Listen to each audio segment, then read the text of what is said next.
I think the time is right. We need a change. I disagree with Dan Patrick on so many of the policies that he has, but also on the corruption that we see of him taking millions of dollars before he was the head judge in an impeachment trial. The way that he rules the Senate with an iron fist really doesn't encourage any debate over there, and members basically fear him. And so, we've had 30 years of Republican leadership. I think that many people would argue it's time for a change. All right, Texas, let's kick off our Lieutenant Governor series with someone whose name you need to know, Vikki Goodwin. Vikki Goodwin currently serves in Texas House representing District 47 in the Austin area. She's been in the legislature since 2019, but before that, she worked in the private sector as a small business owner and a real estate broker. She's got a BBA in marketing and government and a master's in public affairs. Translation, she understands policy and the real world impact of it. So if your question is why she's effective and how she would use lieutenant governor power, I've got you. Now, here's why she matters in a lieutenant governor race. Vikki Goodwin actually gets things done. She has passed meaningful legislation like Katie's Act, requiring drowning prevention education for parents of young kids.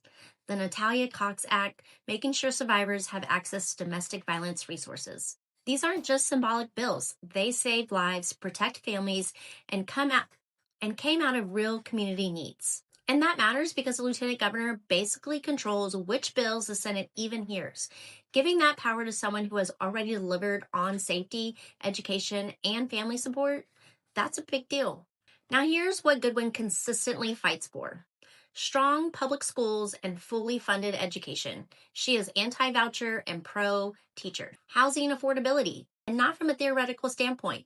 As a broker and business owner, she understands the rising costs, property taxes, and the pressure on homeowners and renters. Gun safety laws that are actually common sense.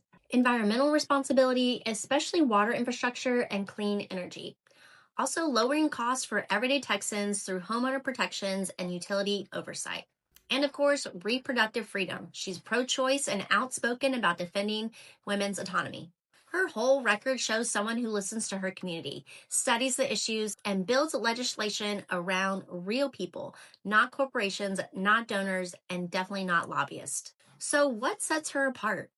Well, she's known for being data-driven and collaborative. She communicates with her district regularly. She works across the aisle when it makes sense. She focuses on stability and long-term solutions, not culture war chaos. And honestly, that is exactly what you want in a lieutenant governor. Someone who can lead the Senate, manage the